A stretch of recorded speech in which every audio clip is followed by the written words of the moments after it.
ஹரி ஓம். இது இன்றைக்கி ரொம்ப ரொம்ப விசேஷமான தினம். பகவான் ரமண மகர்ஷியோட ஆராதனை தினம். ஸோ இன்றைக்கி பகவானுடைய திதிப்படி இன்றைக்கி பகவானுடைய ஆராதனை சமாதி தினம். ஆக்சுவலாக ஏப்ரல் 16 தான் அவர் சமாதி ஆனார், டேட் படி. பட் நம்முடைய சனாதன தர்மத்தில் வந்து மகாத்மாக்களுடைய சமாதி தினத்தை வந்து அவங்க திதிப்படி கொண்டார். ஸோ இன்றைக்கி தான் அவருடைய திதிப்படி அவருடைய ஆராதனை. அதுக்கு முன்னாடி பகவானை பற்றி ஒரு சில வார்த்தைகள் சொல்ல விரும்புகிறேன். ஏன்னா பகவான் அவ்வளோ உயர்ந்த ஒரு ஞானியாக திகழ்ந்தார். உங்கள் எல்லாருக்கும் தெரியும், 16 வயசுலேயே அவருக்கு இந்த ஆன்ம சாட்சாத்காரம், இந்த பரம்பொருளை பற்றின விழிப்புணர்ச்சி வந்துடுச்சு. அவர் இருக்கும்போது உடனே கிளம்பி திருவண்ணாமலை வந்தார். திருவண்ணாமலை 54 வருஷம் அந்த க்ஷேத்திரத்திலே இருந்தார், எங்கேயுமே நகரார். ஒரு முறை வந்து இது வந்துச்சு, கால்ராவில் இல்லை, பிளேங்கிற வியாதி பொல்லாதது, நம்ம கோவிலோடு இன்னும் பொல்லாதுங்கிறாங்க. அந்த சமயத்தில் நிறைய பேர் இறந்து போனாங்க, இந்தியாவில் நிறைய பேர் இறந்து. அப்போது ஹோல் திருவண்ணாமலையும் காலியாகி போயிடுச்சு. அப்போ கூட பகவான் அந்த இடத்தோட அகழ், அந்த பச்சையம்மன் கோயில் ஒரு கோயில் இருக்குது, அந்த இடத்துல போய் உட்காந்துருந்தாராம். போக அது மாதிரி 54 வருஷம் அவர் திருவண்ணாமலை க்ஷேத்திரத்திலே இருந்து அருள் பாலித்து எல்லா அன்பர்களுக்கும் அனுகிரகம் பண்ணிட்டு இருந்தார். ஸோ எவ்வளவோ மகான்கள் இந்த உலகத்தில், இந்த பாரத தேசத்தில் பிறந்து வாழ்ந்து போயிருக்காங்க. அதில் பகவான் ரொம்ப யூனிக். நான் ஏன் அப்படி சொல்லுவேன் பகவான் ரொம்ப யூனிக் சொன்னால், கடைசி காலத்தில் தாயாரை தன்னுடைய வச்சுருந்தார். ஒரு சன்னியாசி அப்படி சொன்னால், ஞானின்னு சொன்னால் குடும்பத்துலேருந்து பிரிஞ்சு வந்துடுவான், அப்புறம் திரும்ப அம்மா அப்பா அப்படிலாம் போகிறதில்ல. ஆனால் என்ன ஆச்சுன்னா, பகவானுடைய தாயார் வந்து கடைசியில் நிர்கதி ஆகிட்டாங்க, யாருமே இல்லாமல் போயிடுச்சு. கணவன் வந்து ரொம்ப சீக்கிரமே இறந்து போயிட்டார். அவங்களுக்கு 3 பையன் ஒரு பொண்ணு. உங்களுக்கு தெரியும், பெண் வீட்டில் போய் இருக்கிறது இல்லை. பெண்ணை கொடுத்தாச்சுன்னா அவங்க வீட்டில் போய் இருக்கிறது. 3 பசங்களில் மூத்தவங்க வந்து சீக்கிரம் இறந்து போயிட்டார், அவரும் இறந்து போயிட்டார். பகவான் வீட்டை விட்டு ஓடி வந்துட்டார். அவர் திருவண்ணாமலையில் வந்து அப்படியே அங்கேயே ஞான நிலையிலே இருந்துட்டார். அதுக்கு அடுத்த தம்பியாரும் அவர் கல்யாணம்லாம் முடித்து ஒரு குழந்தை இருந்தாலும் அதை வந்து அந்த தம்பியோட மனைவி இறந்த பிறகு அவரும் சன்னியாசம் எடுத்துட்டார், அவரும் திருவண்ணாமலை வந்துட்டார், நிரஞ்சனானந்த சுவாமி சொல்லி. இப்படி பார்த்தா பகவானுடைய அம்மாவுக்கு யாருமே இல்லாமல் போயிட்டார். ஸோ என்னஞ்சாங்கன்னா, அந்த அம்மா பகவான்கிட்டே வந்துட்டாங்க. வந்து சொன்னாங்க, நீ என்னை என்ன செஞ்சாலும் சரி, என்னை நீ ஆதரித்தாலும் சரி, இல்லை இந்த அந்த புதரில் என்னை தூக்கி வீசிட்டாலும் சரி, நான் உன்னோட தான் இருப்பேன் வந்துட்டாங்க. ஸோ பகவான் தாயாரை ஆதரித்து தன்னுடைய வச்சுட்டார். வச்சு அவங்களுக்கு வந்து இந்த ஞான சாதனையிலையும் அவங்களுக்கு வந்து ஒரு உறுதுணையாக இருந்து அவங்கள கைட் பண்ணி கடைசியில் அம்மாவுக்கு மோட்சம் கொடுத்தார். அது ரொம்ப விசேஷமான விஷயம். தாயாருக்கு மோட்சம் கொடுத்தார். ஆதிசங்கர் வந்து தாயாருக்கு கொடுத்த வாக்குனால கடைசியில் வந்தார். எங்கேயோ இருந்தாலும் சொன்னாங்க, ஆகாச கவனம் வந்துட்டார் சொன்னாங்க. அவங்களுக்கும் ஞான திருஷ்டி தெரிந்தாங்க, அம்மாவுடைய கடைசி காலம் தெரிஞ்சிடுச்சு. ஆதிசங்கர் வந்து தாயார் கடைசியில் வந்து அந்த சிவனுடைய காட்சியெல்லாம் காண வச்சார். சிவபெருமானையும் நாராயணெல்லாம் அந்த காட்சிகள், திவ்யமான காட்சியெல்லாம் காண செஞ்சு அப்புறம் அவங்களோட உயிர் அடங்குச்சு. அவர் கூட அம்மாவுக்கு மோட்சம் கொடுத்ததாக சொல்லப்படுது. கடைசியில் சன்னியாசியாக இருந்தாலும் அவருக்கு அம்மாவுடைய கடைசி காரியம் செஞ்சதாக சொன்னார், செய்யக்கூடாது. ஆனால் அவர் அப்படி வந்து ஒரு விதிவிலக்காக செஞ்சார் சொன்னார். அங்கே உள்ள பிராமணர்கள்லாம் ரொம்ப கோச்சுனாங்க, அவர் அப்படிலாம் நீ செய்யக்கூடாது, நெருப்பே கொடுக்கல, நெருப்புக்கு தானே எரிக்க முடியும், தன்னுடைய யோகாக்னியால் எரிச்சதாக சொல்கிறாங்க. ஆதிசங்கர் கூட தாயாருக்காக கடைசி வந்தாரே ஒழிய மோட்சம் கொடுத்ததாக சொல்கிறது. ஆனால் பகவான் வந்து எப்படின்னு கேட்டால், தாயார் இருக்கிற திருவாயில் பக்கத்துலேயே இருந்து அவங்களுடைய இதே ஸ்தானத்தை தடவி கொடுத்து என்ன செஞ்சாலும் அந்த ஜீவனானது வெளியில் போகாமல் உள்ளே அடங்குற மாதிரி. அதுக்கு தான் மோட்சம் சொல்லுவோம். மோட்சம் தான் அந்த சூட்சும சரீரம் வந்து வெளியில் போகாது, இந்த ஜீவன் வெளியில் போகாது, அப்படியே இதயத்துக்குள்ளேயே ஒடுங்கிடுற மாதிரி பண்ணிட்டார். பண்ண பிறகு சொன்னார், அம்மா வந்து மோட்சம் அடைஞ்சிட்டா, முக்தி அடைஞ்சிட்டா, இனி யாரும் குளிக்க கூட வேண்டாம், நீ போய் சாப்பிடலாம் சொல்லிட்டார். ஏன்னா முக்தி அடைஞ்சாச்சுன்னா அது வந்து அவகாரியம் கிடையாது, அவகிரியை கிடையாது. மோட்சங்கிறது பெரிய விஷயம் இல்லையா? ஸோ அப்படி தாயாருக்கு மோட்சம் கொடுத்தவர் பகவான். அது மாத்திரம் இல்லை, அவரோட சமாதியை கீழே, ஏன்னா மலையில் சமாதி வைக்கக்கூடாது, அவர் மலை மேலே தான் இருந்தார். அந்த கந்தாசிரம் நீங்கள் போனால் அந்த அறை இன்னும் இருக்குது, அம்மாவுக்கு முக்தி கொடுத்த அறை இன்னும் இருக்குது. அது ரொம்ப எளிமையாக வச்சுருக்காங்க. எப்படி எளிமையாக வாழ்ந்துருக்காங்க, சின்ன அறை. நமக்கெல்லாம் கட்டில் அடி தூக்கம் வராது, ஃபேனில் அடி தூக்கம் வராது. அவங்க ஒன்றுமே கிடையாது. நீங்கள் போய் பார்த்தீங்கன்னா கட்டில் போடவே இடம் கிடையாது. பாவம் அப்படி இருந்தாங்க அவங்களாம். ஸோ கீழே வந்து சமாதி வச்சாங்க. வச்ச பிறகு பகவான் காலத்திலேயே அம்மாவுக்கு சமாதி மேலே கோயில் கட்டிட்டார். கோயில் கட்டினார், மாத்ருபூதேஸ்வரர். இன்னொரு நீங்கள் ரமணாசிரமம் போனீங்கன்னா பகவானோட சமாதிக்கு பக்கத்துலேயே மாத்ருபூதேஸ்வரர் ஆலயம், சிவ ஆலயம். அது என்னன்னு கேட்டால், கீழே அம்மாவுடைய சமாதி, அதுக்கு மேலே சிவலிங்க பிரதிஷ்டை, அது பேர் மாத்ருபூதேஸ்வரன் பேர். அங்கே யோகாம்பிகையும் பிரதிஷ்டை பண்ணியிருக்கார். அம்பாளை வந்து யோகாம்பிகை பிரதிஷ்டை பண்ணி, அது வந்து மாத்ருபூதேஸ்வரர் ஆலயம்னு சொல்லி அம்மாவுக்கு மோட்சம் கொடுத்து அம்மாவுக்காக கோயிலே கட்டிட்டார். ரொம்ப ரொம்ப சக்தியான விஷயம். இப்படி உலகத்தில் யாருமே செஞ்சது கிடையாது. இல்லை என்ன விஷயம்னு கேட்டால், அப்புறம் பகவான் தன் கையாலேயே ஸ்ரீசக்கரத்தையும் பிரதிஷ்டை பண்ணதான் சொல்கிறாங்க. இப்போ பகவான் வந்து அவ்வளோ உயர்ந்த ஒரு அத்வைத்தபரமான ஞானி, தன்னுடைய ஸ்வரூபத்திலேயே ஒடுங்கி இருந்தவர், ஞான நிலையிலேயே ஒடுங்கி இருந்தவராக இருந்தாலும் தாயாருக்கு மோட்சத்தை கொடுத்து அவங்களுக்கு சமாதி, அதில் கோயில். இப்போ போனீங்கன்னு சொன்னால் ரமணாசிரமத்துக்கு, அம்பாளை வந்து தாயாராக அந்த அம்பாளுடைய ஒரு அம்சமாக தான் வழிபடுறாங்க, அம்பாளாகவே வழிபடுறாங்க தாயார். ஸோ தன்னை ஈண்டெடுத்த தாயார் உலகமெல்லாம் வணங்குற மாதிரி பண்ணிட்டார் மோட்சம் கொடுத்து. அது மாத்திரம் இல்லை, அது ஒரு சக்தி பீடம் மாதிரி ஆக்கிட்டார். ஸோ பகவான் என்ன செஞ்சான்னு கேட்டால், தன் கையாலேயே அந்த யோகாம்பிகைன்னு ஒரு அம்பிகை அவளையும் அங்கே பிரதிஷ்டை பண்ணி, ஏன்னா சிவலிங்கம் தான் மேலே வச்சுருக்காங்க யோகாம்பிகை. அதுக்கு பின்னாடி வந்து ஸ்ரீ சக்கரம் மேரு மாதிரி கல்லாலேயே இன்னமும் அதுக்கு இந்த ஸ்ரீ சக்கர பூஜை வந்துட்டே இருக்கு அப்படி பண்ணி. ஸோ எதுக்கு சொல்கிறேன்னு கேட்டால், ரமணாசிரமத்தில் வந்து அவ்வளோ அத்வைத்தபரமாக எல்லாம் இருந்தாலும் அங்கேயும் அம்பாளுடைய வர்ஷிப், அம்பாளுடைய வழிபாடு இன்னும் நடந்துட்டு, தாயார் அம்பாளா அங்கே வச்சு வழிபாடு நடந்துட்டு, ஸ்ரீசக்கர உபாசனை நடந்துட்டு. வெள்ளிக்கிழமை ரொம்ப விமர்சையாக இருக்கும். அது தவிர வருஷப்பிறப்பு, தமிழ் மாதப்பிறப்புலாம் இருக்கும். அப்புறம் பௌர்ணமி இப்படி ஒரு மாதத்தில் ஒரு 3-4 முறை பண்ணுறாங்க. வெள்ளிக்கிழமையும் 4 வெள்ளிக்கிழமை வருதா. அது தவிர மாதப்பிறப்பு, தமிழ் மாதப்பிறப்பு, அப்புறம் பௌர்ணமி, இப்படி ரொம்ப விமர்சையாக இருந்துச்சு.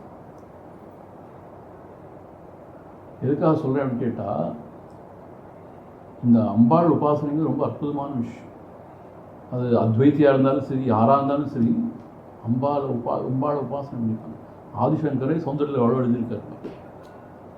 அம்பாளை அம்பாளுடைய அந்த சிரசுலேருந்து அடி வரைக்கும் அவ்வளவு விஸ்தாரமாக அவர் விவரித்து புகழ்ந்து பாடியிருக்கார். அவ்வளோ பெரிய அத்வைத்தினதும் உருவமே கிடையாது, குறி குணங்களே கிடையாதுங்கிறது தான் அத்வைதமான சித்தாந்தம். அப்படிப்பட்டவரை அவ்வளோ எழுதியிருக்கார் அம்பாள். அதனால் இது ரொம்ப பெரிய விஷயம். அம்பாள் உபாசனை ரொம்ப ஆச்சரியமான விஷயம் என்ன அப்படின்னு கேட்டால், நீங்கள் நம்பவே மாட்டீங்க. நியூயார்க்கில் ஜமைக்கான ஒரு இடத்துல தான் பகவான், அதாவது ரமணாசிரமத்தோடு ஒரு பிரான்ச் மாதிரி வெஸ்டர்ன் கண்ட்ரி. அங்கே நியூயார்க் தான் யூஎஸ்லேயே ரொம்ப இதாக சொல்லுவாங்க, பாப்புலராக. அங்கே ஜமைக்கான இடத்துல அருணாச்சல ஆசிரமம்னு சொல்லிட்டு பகவானுடைய அங்கே ஆசிரமம். அங்கே பகவான் சிலையை வச்சு வழிபாடு பண்ணுறாங்க. ஒரு நல்ல ஒரு தியான மந்திர் இருக்குது, அது தவிர அகாமடேஷன் ஃபெசிலிட்டிஸ் இருக்குது, லைப்ரரி இருக்குது, எல்லாம் இருக்குது, கிச்சன் எல்லாமே. அதில் பார்த்தா வெள்ளைக்காரன், அவன் தான் 40 வருஷமாக அங்கே அதை பார்த்துட்டு இருக்கான். வெள்ளைக்காரன் இன்னும் ஒரு சில பேர் தான் இருக்காங்க, டிவோட்டிஸ். அங்கே ஒவ்வொரு நாளும் காலையில் 4 மணிக்கு எழுந்திருந்து நம்ம வேத மந்திரங்கள்லாம் போட்டு கேட்குறாங்க. சாயங்காலம் ஆச்சுன்னா லலிதா சகஸ்ரம் டெய்லி படிக்கிறான் லலிதா சகஸ்ரம். அந்த பகவானுடைய அந்த சிலைக்கு கீழேயே வந்து அந்த ஸ்ரீசக்கரம் வச்சு வெள்ளைக்காரன் இவரெல்லாம் சேர்ந்து லலிதா சகஸ்ரம் படிக்கிறான். அவன் மனப்பாடமாக படிக்கிறான், நம்மளா பார்த்து படிக்கிறோம், மனப்பாடம் படிக்கிறான். அது மாத்திரம் இல்லை, அவங்களும் என்ன செய்கிறான்னு கேட்டால் இந்த பௌர்ணமி ஸ்ரீசக்கர பூஜை பண்ணுறாங்க. எப்படி ஸ்ரீசக்கர பூஜை நானும் ரொம்ப ஆச்சரியமாக இருந்துச்சு. எப்படியா பண்ணுறாங்கன்னா நம்மளை மாதிரி ஒன்றுமே பண்ணுறதில்லை. ஸ்ரீசக்கர பூஜை அந்த எப்படி நடக்கணுமோ அர்மாஷத்தை அதை டேப்பில் போட்டு விட்டுறாங்க. போட்டுவிட்டு ஒன்றும் செய்யலாம், அமைதியாக உட்காந்துருக்காங்க. பாவனையாக என்ன தான் அங்கே செய்கிறாங்களோ அதை அப்படியே பாவனையாக அவங்க செய்கிறாங்க. பாவனைத்தோம் கை கால் கூட அசைக்கிறது இல்லை. ஆனால் அவங்கள்ட்ட நான் விசாரித்த போது சொன்னாங்க, அங்கே அவங்க உட்காந்து பார்க்குறதும் தான் என்ன அர்ச்சனை பண்ணுறாங்க, என்ன செய்கிறாங்க. ஸோ அதே மாதிரி தன் மனக்கண் முன்னாடி அதெல்லாம் பண்ணுற மாதிரி அவங்க பாவனையாக செய்கிறாங்க.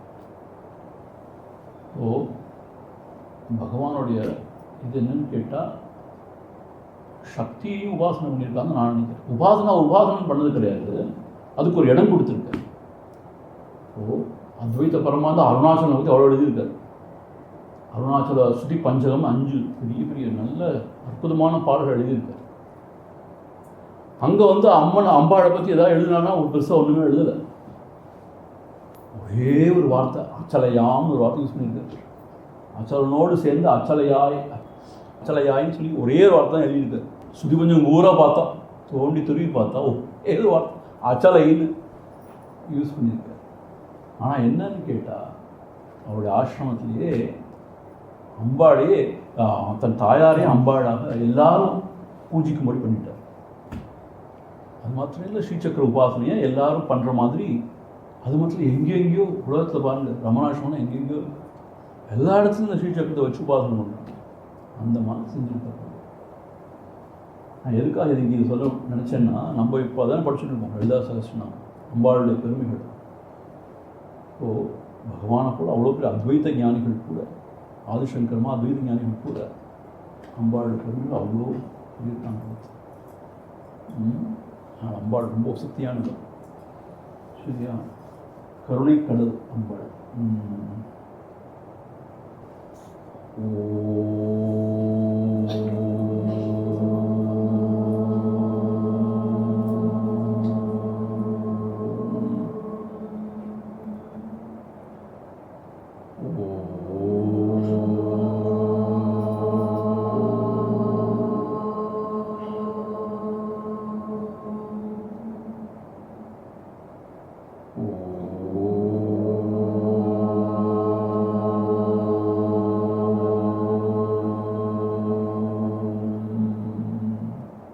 वक्रतुंड महाकाय सूर्यकोटि समप्रभा निर्विघ्नं कुरु मे देव सर्वकार्येषु सर्वदा।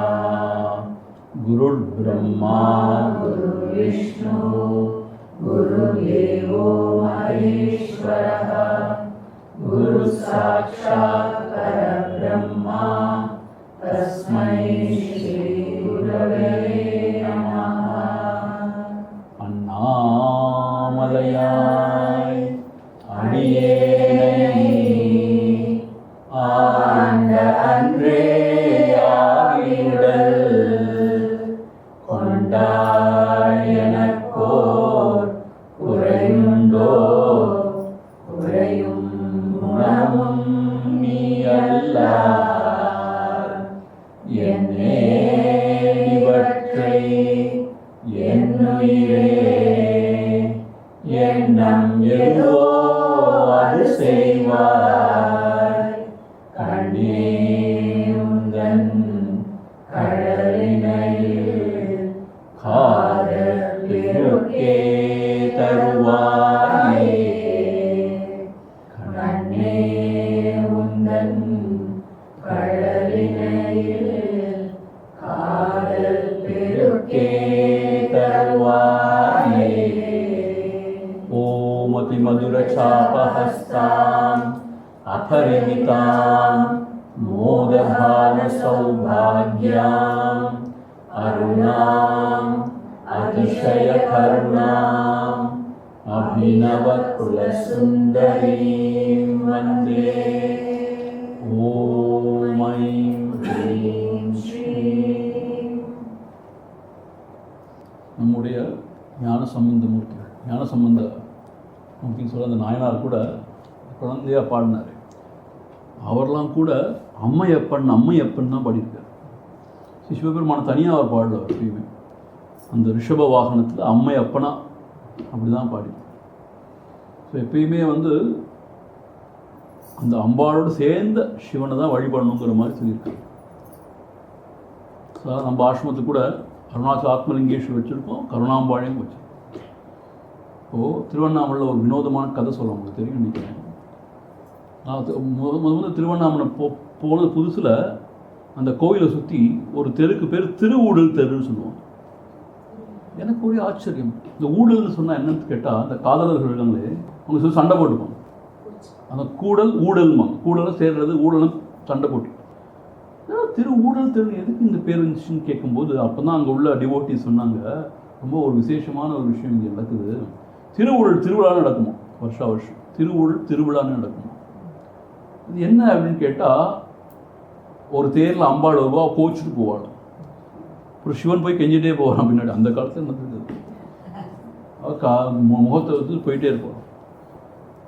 அப்புறம் சுந்தரமூர்த்தி நாயனார் இருக்கார்ல, அவர் தான் ஃப்ரெண்டு. ஸோ அவரை தூது அனுப்புவார் சிவபெருமான். அப்புறம் அவரோட தேர் போகுமா பின்னாடி.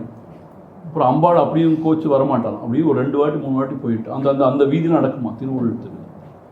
அதுக்கப்புறம் அம்பாள் மனம் இறங்கி சரி பொழைச்சி போ அப்படின்னு சொல்லி மன்னிச்சு வருவாள். 2 பேரும் சேர்ந்து இருக்கிற மாதிரி ஒரு நிகழ்ச்சி நடக்குமா திருவிழான்னு. அது என்ன கதை அப்படின்னு கேட்டால், ஒரு வாட்டி அந்த திருவண்ணாமலை க்ஷேத்திரத்தில் தான் சிவபெருமான் அம்பாள் இருக்கும் பொழுது பிருங்க முனிவர் ஒரு முனிவர். அவர் சிவபெருமான் மேலே பெரிய ஒரு பக்தி நிறைந்தவர். ஆனால் அவர் கொஞ்சம் கிரேசி பர்சன். ஒரு சிவபெருமான் மாத்திரம்தான் வணங்குவேன், அம்பாளை கூட வணங்க மாட்டேன். எப்படி அந்த மாதிரி விபச்சார பக்தின்னு சொல்லுவாங்க. என்னுடைய ஈசன் சிவன் தான், அவனை மாத்திரம்தான் வணங்குவேன், யாரையும் வணங்க மாட்டேன்னு சொல்லுவாங்க. அப்படி இருக்கும்போது என்ன ஆகுன்னு கேட்டால், ஆனால் சிவனும் பார்வை தான் உட்காந்துருக்காங்க இடவாகனத்தில். என்ன செய்யுது, அவர் என்ன செஞ்சாலும் ஒரு வண்டு மாதிரி ஆகி கரெக்டாக சிவனை மாத்திரம் போய் சுற்றிட்டு வந்தாராம் அம்பாளை விட்டுட்டு. அம்பாளுக்கு கோவம் வந்துடுச்சு, இது என்னது இது, என்னை விட்டுட்டு உங்களை மாத்திரம் தான் சுற்றுறான், நீங்களும் பார்த்துட்ருக்கீங்களேன்னு. ஆமாம், என்னுடைய பக்தன் என்னைய சுற்றுல என்ன தப்பு இருக்குது, என்னை சுற்றுட்டு ஒன்று சொல்லிட்டாராம். அவளுக்கு கோவம் வந்துடுச்சு. அப்படி தான் கோச்சிட்டு போகிறதா கதையாது. அந்த பிருங்கமுனி பண்ண வேலையாக அது. அவர் போய் தனியாக போய் சுற்றிருக்காரு சிவன்.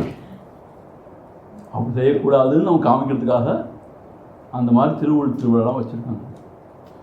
ஸோ சிவன் இருக்கும் பொழுது சக்தி இல்லாமல் இருக்கவே முடியாது. அதே மாதிரி சக்தி இருக்கிற இடத்துல சிவன் இல்லாட்டி சக்தியே கிடையாது. அதனால் அந்த சிவசக்தி, அந்த ஐக்கியம்ன்றது ரொம்ப முக்கியமான விஷயம்.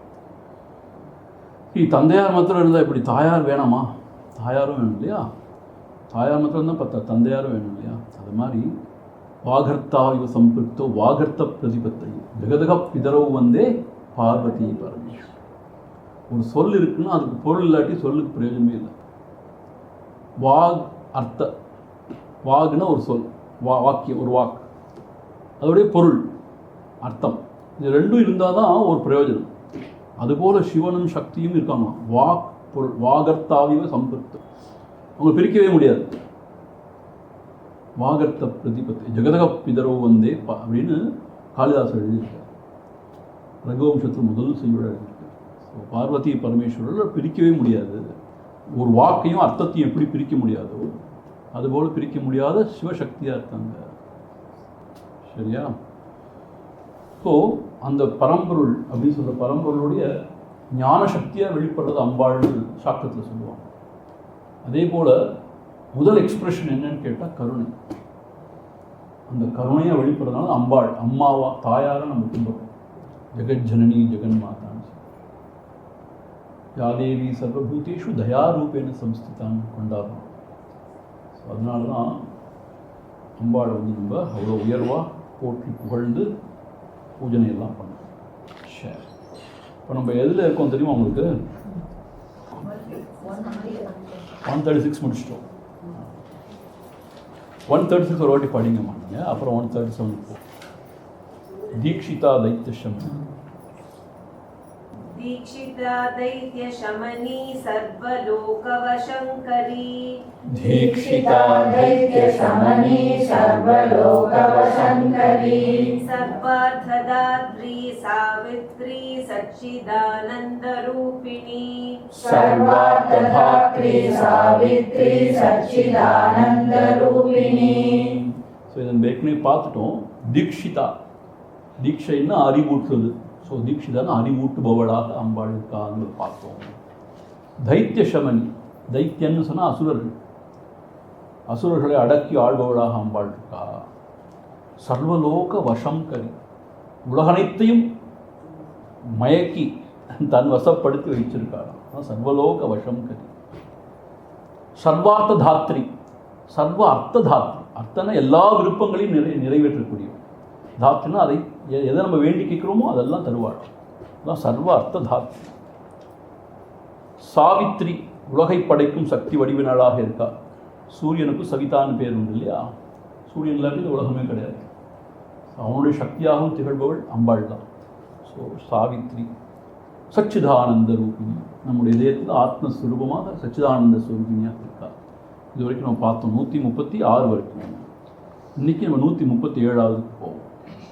ஸோ இந்த 137வது செய்யுள்லேருந்து, அதாவது 701வது நாமம், 700 நாமம் படிச்சுட்டு போகணும். 1000ல் 700 படித்தாச்சு. 70% இஸ் ஓவர், 30%. ஸோ இந்த 701வது செய்யுள்லேருந்து 800வது செய்யுள், 800வது நாமம் வரைக்கும், 701வது நாமத்தில் 800 நாமம் வரைக்கும் விஸ்வா கலைங்கிற அந்த அம்சத்தை பற்றி தான் வருது அப்படிங்கிற மாதிரி இங்கே உரையாசிரியர் ஒரு குறிப்பு கொடுத்துருக்காரு. படி 137. देशकाला परिच्छिन्ना देशकाला परिच्छिन्ना सर्वगा सर्वमोहिनी सर्वगा सर्वमोहिनी सरस्वती शास्त्रमयी सरस्वती शास्त्रमयी गुहाम्बा गुह्यरूपिणी गुहाम्बा गुह्यरूपिणी देशकाला परिच्छिन्ना सर्वगा सर्वमोहिनी देशकाला परिच्छिन्ना सर्वगा सर्वमोहिनी सरस्वती शास्त्रमयी गुहाम्बा गुह्यरूपिणी सरस्वती शास्त्रमयी गुहाम्बा गुह्यरूपिणी. இதை எப்படி பிரித்து படிக்கணும்னா தேச கால அபரிச்சின்னா அப்படின்னு படிக்கணும். ஆனால் ஸ்டாண்ட் பண்ணும்போது அப்படி தான் படிக்கணும். தேச கால அபரிச்சின்னான்னு படிக்கணும். ஆனால் அதை எப்படி பொருள் சொல்லும்போது தேச கால அபரிச்சின்னான்னு பொருள் சொல்லணும். அப்படி இல்லாட்டி அர்த்தமே மாறிடும், ஆப்போசிட் ஆகிடும். அப்புறம் அர்த்தம் தேச கால அப்படின்னு அர்த்தம். தேசம்னு அர்த்தம் ஸ்பேஸ், அதாவது பரப்பு, இந்த நிலப்பரப்புன்னு சொல்ல பரப்பு, ஸ்பேஸ். காலம்னு சொன்னால் டைம், காலம். அபரிச்சின்னா அப்படின்னா அதனால் அவளை கட்டுப்படுத்த முடியாது. என்ன அர்த்தம்? அதனால் பகுக்கப்படாதவள். அபரிச்சின்னா அதனால் பங்கமுறாதவள். அப்புறம் என்ன அர்த்தம் அப்படின்னு கேட்டால் அவள் எல்லா இடத்துலையும் நிறைஞ்சிருக்கா. இந்த இடத்துல இல்லை, அந்த இடத்துல சொல்லவே முடியாத மாதிரி எல்லா இடத்துலையும் நீக்கமாக நிறைஞ்சிருக்கா.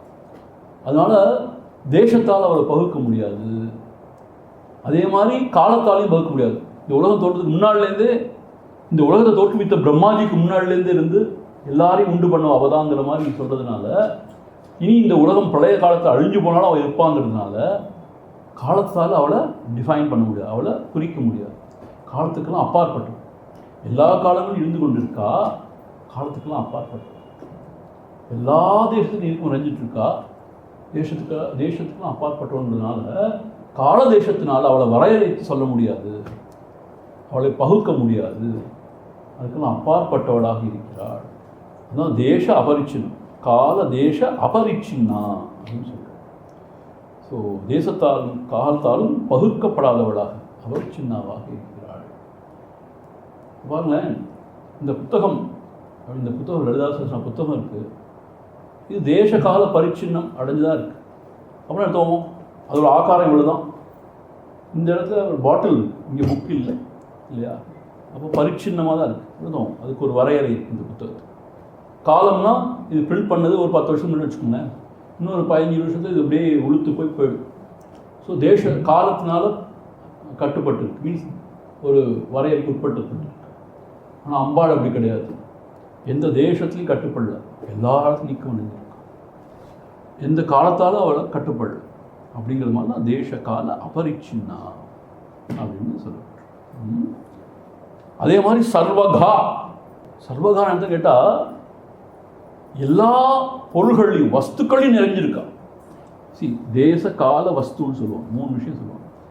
ஸோ தேசம் எல்லா இடங்கள்லையும் நிரம்பி இருக்கா, நீக்கமர எல்லா காலங்கள்லையும் இருக்கா. அது மாத்திரம் எல்லா வஸ்துக்கள்லையும் இருக்கா. அவள் இல்லாத வஸ்துவே கிடையாது. ஈஷாவாஸ்யம் இதம் சர்வம் எத்கிஞ்ச ஜெகத்யாம் ஜெகத் அப்படின்னு ஈஷாவாஸ்யம் சொல்லுது இல்லையா. எல்லாமே இங்கே ஈசனால் நிரப்பப்பட்டிருக்கு. ஈஷாவாஸ்யம் இதம் சர்வம். அதுபோல் ஈசனையும் சக்தியும் வெவ்வேறாக சொல்ல முடியாது. அதனால் அம்பாள் சர்வகா சொன்னால் எல்லா இடத்திலும் நீக்கமாக நிறைந்திருக்கா. எல்லா பொருள்களையும் எல்லா பொருள்களையும் நீக்கம் அடைஞ்சிருக்கா. அர்த்தம், நாம் சாதாரண உலகத்தை விவகார தசை சொல்ல நல்லது கெட்டதுன்னு சொல்லுவோம் இல்லையா. ஆனால் அப்படி கிடையாது. நல்லதோ கெட்டதோ எல்லாவற்றையும் இருக்கா. எனக்கு ரொம்ப ஆச்சரியம். ஒரு வாட்டி பாரதியோட கவிதையை பிடிக்கும்போது அவர் பயங்கர சக்தி உபாசகர். நிறைய பாட்டே அவர் அம்பாளை பற்றி உடனே திடீர்னு சொல்கிறார், மலத்தை கும்பிடுவோங்கிறார். எனக்கு ஒரே ஆச்சரியம், இப்படி சொல்கிறாரு இந்த மனுஷன் அப்படின்னு சொல்லி. நான் அந்த உயர்ந்த திசையிலேருந்து எதுவுமே நல்லது கெட்டதே கிடையாது, அது இல்லாதது எதுவுமே கிடையாது, எல்லாத்துலேயும் இருக்கு அப்படிங்கிற மாதிரி. அப்போ ஏன் அதை மாத்திரம் நீங்கள் இல்லைன்னு சொல்ல முடியும்னு சொல்லிட்டு அப்படி அந்த பாடியிருக்கார் பாரதியார். அன்காம்ப்ரமைசிங்காக இருக்கணும் தானே. சர்வகான எல்லா இடத்தையும் நிறைஞ்சிருக்கான்னா எல்லாம் நிறைஞ்சிருக்காதான். ஸோ எந்த தேசத்தில் எந்த காலத்தில் இல்லைன்னு சொல்ல முடியாது. எல்லா அதே மாதிரி எந்த பொருளும் இல்லைன்னு சொல்ல முடியாது. ஈவன் ரொம்ப மோசமான கயவன், வஞ்சகன், ரொம்ப கிரிமினல், அவனுக்குள்ளே அவ இருக்கா. அப்போ அவன் என்ன ஏன் அப்படி இருக்கான் அப்படின்னா அவனுடைய பொல்லாத அந்த சம்ஸ்காரங்கள், வாசனாதிகள் அப்படி சொல்ல வேண்டியது. அதே போல் முனிவர்கள், ஞானிகள் அவங்களுக்குள்ளேயும் இருக்கா. ஸோ எல்லாருக்கும் இருக்கா, எந்த வித பாகுபாடும் இல்லாமல். அப்புறம் என்ன அர்த்தம், இந்தியன் மாத்திரம் இல்லை, பாகிஸ்தானி, சைனீஸ், அமெரிக்கன், இன்னும் எந்தெந்த நாட்டில் இன்னும் எந்தெந்த லோகத்தில் யார் இருக்கா, எல்லா இடத்துலையும் இருக்கா, எல்லாமா இருக்கா. சர்வகா அப்படின்னு சொல்லுவாங்க. ஸோ நம்ம வணங்குற இந்த அம்பாள் இந்த உருவத்தில் மாத்திரம் இல்லை, எல்லா உருவமாகவும் இருக்கா. இதுதான் நம்மளுடைய புத்தி விசாலமானதுக்கான உருவம். எல்லா உருவமும் இருக்கா. ஒரு பறவையை பார்த்தாலும் எது பறந்து போகுதுன்னா அம்பாள் வடிவம் தான் அது. மிருகத்தை பார்த்தாலும் அது அம்பாள் வடிவம் தான். அது 8 வடிவங்கள் சொல்கிறாங்க. பஞ்சமகாபூதங்கள் அவள் தான் இருக்கா. சூரியன், சந்திரன், எல்லா ஜீவர்கள் எல்லாமாக சர்வதா. சர்வமோகினி. அடுத்த நாமம் என்னென்னா சர்வமோகினி. இதில் உரையாசம் என்ன சொல்கிறாருன்னா, இது என்ன அநியாயமாக இருக்குது, என்ன அக்கிரமமாக இருக்குது. ஒரு பொருள் எல்லா இடத்துலையும் நிறைஞ்சிருக்கு, எல்லா காலங்களிலும் இருக்கு, அது மாத்திரம் எல்லா வஸ்துவாகவும் இருக்குது. ஆனால் அதை பற்றி அறிய முடியல. எப்படி எல்லா இடத்துலையும் இருக்குன்னா அதை பற்றி அறிஞ்சிருக்க முடியும் தானே. எல்லா காலங்கள்லையும் இருக்கு, இல்லாத காலமே கிடையாது. எல்லா வஸ்துவும் அதான் நிறைஞ்சிருக்குன்னா அப்போ அதை பற்றி அறிஞ்சிருக்கணுமா இல்லையா. ஆனால் அதை பற்றி அறிய முடியாமல் எப்படிப்பா எதுன்னு கேட்டா அது அவருடைய மாயாசக்தி. உலகத்தையே மயக்கி வச்சிருக்கா. அந்த உண்மை பரம்பொருளை அறிய முடியாதபடி அவ தான் மயக்கி வச்சிருக்காள், மாயாசக்தி. அப்போ சர்வமோகினி, எல்லாரையும் மயக்கிடுவா. ஈவன் ஞானிகள், முனிவர்கள்லாம் கூட அவருடைய அந்த மாயாசக்திக்கு அப்பாற்பட்டவர்கள் கிடையாது. அந்த போல சர்வமோகினி. நம்ம போனதில் பார்த்தோம் இல்லையா, என்ன பார்த்தோம், சர்வலோக வசம் கரின்னு பார்த்தோம். போன செய்யல, எல்லாரையும் தன் வசம் வச்சிருக்காங்க. இங்கே சர்வ மோகினி, எல்லாரையும். உங்களுக்கு மோகினி வந்து அடுத்தது தெரியும் தானே, அதுவும் நாராயணன் எடுத்தார். நாராயணனும் அம்பாள் வேறு வேறு கிடையாது, சகோதரி சொல்கிறாங்க இல்லையா. ஸோ இது தேவர்கள், அசுரர்கள் இந்த பார்க்கடலை கடைஞ்சு அந்த அந்த அமிர்தத்தை எடுக்கும் பொழுது எப்படியும் அந்த அசுரர்கள் கொடுக்காம தேவர்களுக்கு மாத்திரம் கிடைக்கணுங்கிற மாதிரி பண்ணுறதுக்காக அவன் மோகினியாக வந்தாள். அவன் மோகினி எல்லாம் மயங்கிட்டாங்க, எல்லா அசுரர்களும் மயங்கி நீ எப்படியோ சரி எங்களுக்கு பகிர்ந்து கொடுமான்னு சொல்லிட்டாங்க. அவள் அவங்கள எல்லாரும் ஏமாற்றி தேவர்களுக்கு கொடுத்துட்டு போயிட்டா. அவன் எல்லாரையும் மயக்க செய்யக்கூடிய சர்வ மோகினி. ஆனால் அது மாத்திரம் இல்லை, இன்னொரு கருத்து இருக்குது. என்னன்னு கேட்டால், எல்லா பக்தர்களையும் ஈர்த்து தன்னிடம் மயங்க வைப்பவள். அவ்வளோ அந்த அம்பாளையே நினச்சிட்டு இருக்கிற மாதிரி பண்ணக்கூடியவள். அப்படி ஒரு பொருள் சொல்லியிருக்கு. சர்வ மோகினா உலகனைத்தையும் தன்பால் மோகன சக்தியால் ஈர்ப்பவள். இன்ஃபேக்ட் அவளை தவிர வேற யாரையும் நினைக்க முடியாத அளவுக்கு பண்ணிடுவாள். அப்படி ஒரு மோகன சக்தி இருக்கிறது. ஸோ நெகட்டிவாக பார்த்தோம்னு சொன்னால் எல்லாரையும் மயக்கி அந்த பரம்பொருளை அறிய விடாமல் பண்ணுறான்னு சொல்லுவோம். ஆனால் அவளை வணங்கணும்னு சொன்னால், அவளை பூஜனை பண்ணணும்னு சொன்னால், அவள் அம்பாள் இல்லையா, ஜெகத் ஜனனி அவளும் பிரம்மமும் வேற வேற கிடையாது. அப்போ என்ன செஞ்சிடுவா, வேற எந்த பக்கமும் நம்ம மனசு போக விடாமல் பண்ணி தன்னுடைய திருவடிகள்லேயே நம்மளை அப்படியே பூர்ணமாக சரணாகதி அடைய பண்ணிடுவாள். அதுலேயே நம்ம லைக்க செஞ்சிடுவாள். ஸோ அந்த மாதிரி ஒரு பொருள் இருக்கு. சர்வ மோகினி சரஸ்வதி. சரஸ்வதி தேவினா யார்? ஆக்சுவலாக சரஸ்வதினா அறிவை தரும் தேவதை. அதான் சரஸ்வதி இல்லை. அப்படி சரஸ்வதியாக இருக்கும் அம்பாள் தான். சாஸ்திரத்தை பொறுத்த மட்டும் எல்லா தேவதையாகவும் இருக்கிறது அம்பாள் தான் சொல்லுவாங்க. மகாலட்சுமி ஆகட்டும், மகா சரஸ்வதி ஆகட்டும், எல்லாருமே அம்பாளோட சொருவம் தான் சொல்லுவாங்க. மகாபார்வதி, ஈவன் சிவன், விஷ்ணு, பிரம்மாஜி இவங்கெல்லாம் படைச்சதே அம்பாள்னு சொல்லுவாங்க சாஸ்திரத்தில். ஆதி பராசக்தியாக இருக்கான்னு சொல்லுவாங்க. ஸோ இங்கே சரஸ்வதின்னு சொல்லப்படுது. ஆனால் அறிவை தருபவளாக இருக்கா. அறிவு ரொம்ப தூயது. நகி ஞானேன சதுஷம் பவித்ரமிகு இக வித்யத்தைன்னு சொல்லுவாங்க. அதாவது ஞானத்தை போல தூய்மைப்படுத்தக்கூடிய உலகத்திலே கிடையாது அப்படின்னு பகவத்கீதையில் சொல்லுவாங்க. நகி ஞானேன சதுஷம் பவித்ரமிக வித்யத்தை. ஆக அந்த மாதிரி தூய்மையான அறிவை தருபவளாக சரஸ்வதியாக அம்பாள் தான் இருக்கா. இதை பாருங்க, இந்த நாமக்கள்லாம் எப்படி வந்திருக்கு பாருங்க. முதல்ல என்ன சொல்லப்பட்டிருக்கு, எல்லா இடத்துலையும் எல்லா காலங்களையும் நிறைஞ்சிருக்கா. அதனால அவள் பங்கம் அடையலை. எல்லா பொருள்களையும் அவள் தான் இருக்கா, எல்லா வஸ்துக்கள்லையும் அவள் தான் நிறைஞ்சிருக்கா. ஆனால் எல்லாவற்றையும் மயக்கவளாக இருக்கா. மயக்கத்தை தெளிவிக்கிற அறிவாகவும் தான் இருக்கா. எப்படி இது சரஸ்வதிங்கிறதுனால அறிவு தான் என் மயக்கத்தை தெளிவிக்கும். ஸோ மயக்கத்தை கொடுக்குறவள் தான். மயக்கத்தை தெளிவிச்சு நம்மளை அந்த ஆத்ம சாட்சாத்காரத்தை அடைய வைக்கிறதும் அவள் தான். அதான் இங்கே ரொம்ப அழகாக வியந்து போட்டி இருக்க. அத்தகைய ஞானமாகிற எல்லோரையும் மயக்குபவளே அறிவூட்டி மயக்கம் தீர்ப்பவளாகவும் மயக்கம் தெளிந்த நிலையில் பரம்பொருள் அனுபவத்தை கூட்டுவிப்பவளாகவும் ஆகிறாள். இதுதான் அவித்யாமாயா வித்யாமாயன்னு சொல்லுவார் ராமகிருஷ்ண பரமஹம்சர். அவளே ரெண்டு வகையாக இருக்கா. ஆமாம், அவித்யாமாயாவாக இருக்கும் பொழுது அவித்தை அஜ்ஞானத்தை உண்டு பண்ணி நம்மளை இந்த உலகத்தில் இந்த சம்சாரத்தில் மயங்க வைக்கிறா, உருள வைக்கிறா. அவளே வித்யாமாயாவாக இருக்கும்போது அவள் தான் குருநாதராக வந்து அவள் தான் உபதேசங்களை கொடுத்து அவள் தான் நம்மளை நல்வழியில் திருப்பி அந்த ஞானத்தை அடைய வைக்கிறாள். ஏன்னு கேட்டிங்கன்னு வச்சுக்கோங்களேன், இந்த சிவம் இருக்கே அதுக்கு இயக்கம் கிடையாது. அது சத்பொருள், எல்லையில்லாத சத்பொருள். இருப்பு மாத்திரமாக அது இருக்குது. அதனால் பிரயோஜனமே இல்லையா சுவாமின்னு? அப்படி இல்லை. அது இல்லாட்டி அம்பாளே கிடையாது, சக்தியே கிடையாது. அதோடைய சக்தி தான் அம்பாள். அந்த சிவத்துக்கு ஒரு சலனத்தை கொடுத்து ஒரு ஸ்புரணத்தை கொடுத்து இயக்கிறதுங்கிறது அம்பாள் தாங்கிற மாதிரி சொல்கிறாங்க. அதான் அந்த அதுலேயும் படித்தோம். எது இல்லை, அந்த சௌந்தர்ய லஹரி முதல் செய்யுள்ளே அதான் படித்தோம். அதில் காஞ்சி பரமாச்சா இன்னும் ரொம்ப இதாக போய் சொல்கிறார், அம்பாளாட்டி ஈவன் சிவனை அறிய கூட முடியாதுங்கிறார்.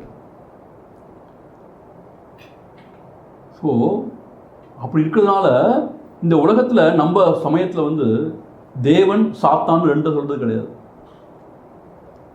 என்ன சொல்கிறாங்க, குரு வடிவமாக வந்து அறிவை கொடுக்குறது அவள் தான். மயக்கத்தை கொடுத்து இந்த உலகத்தில் நம்மளை வந்து உள்ள செய்கிற அந்த மாயை அவள் தான். ஸோ ஒரே பொருள் தான் இருக்குங்கிறதுனால ரெண்டும் அவள் தான் பண்ணுறா. ஏன் சுவாமி பண்ணணும் அவன்னு கேட்டால் அது அவளுடைய விளையாட்டு அப்படின்றவாங்க, லீலைன்றவாங்க. லீலை உலகின்னு சொல்கிற மாதிரி. வேறு வேலை இல்லை, நாங்கள் தான் கிடச்சோமா அவள் லீலை செய்கிறதுக்குன்னா அப்படி தான். You cannot question. எங்கள் ஆச்சாரி ரொம்ப அழகாக சொல்லுவார், okay you question, you try questioning her அப்படிம்பார். என்ன ஆகுமா, அவளை கொஸ்டின் பண்ணணும், வந்து அவளை பிடிச்சி கொஸ்டின் பண்ண நினச்சிட்டே இருப்போமா. ஆனால் முன்னாடி வந்தான்னா அவளை அழகில் மயங்கி எல்லாத்தையும் மறந்துடுவோம். அப்படி தான் அவள் தப்பிச்சுட்டு இருக்காளாம் இவ்வளோ காலம். அவளை யாருமே ஏன் கொஸ்டின் பண்ண முடியாதுன்னா அவள் முழு வந்தவுடனே எல்லாம் மறந்து போயிடுவோம். எல்லாம் அப்படியே மயங்கி அப்படியே உட்காந்துருவோம், சமைஞ்சிடுவோம். இப்போ கொஸ்டினே பண்ண முடியாது. அதான் அவளோட மாயா. ஸோ அறிவு ஊட்டுபவளாகவும் அவள் தான் இருக்கா, சரஸ்வதியாக அவள் தான் இருக்கான்னு சொல்லிட்டு. அது மாத்திரம் இல்லை, என்ன சொல்கிறாருன்னா, அவள் தூய்மையே வடிவானவளாக இருக்கிறதுனால நீங்கள் பார்த்தீங்கன்னா சரஸ்வதியை வெண்ணிற ஆடை தான் உடுத்திருப்பாள். பார்த்துருக்கீங்களா? இங்கே அந்த சரஸ்வதி தேவியாருக்கே இந்த கூத்தனூரில் ஒரு கோயில் இருக்குது, ரொம்ப அழகான கோயில். மீனாட்சி அம்மன் கோயிலில் போனால் தனி இதே இருக்குது, ஒரு சன்னிதானம் இருக்குது சரஸ்வதி. அந்த தட்சிணாமூர்த்தி கீதாப்பில் ரொம்ப அழகாக இருக்கும். மற்ற நிறைய கோயிலில் பார்க்க முடியாதுங்க சரஸ்வதி. மகாலட்சுமி எல்லா கோயிலும் இருப்போம், எல்லாருக்கும் பணம் வேணும்.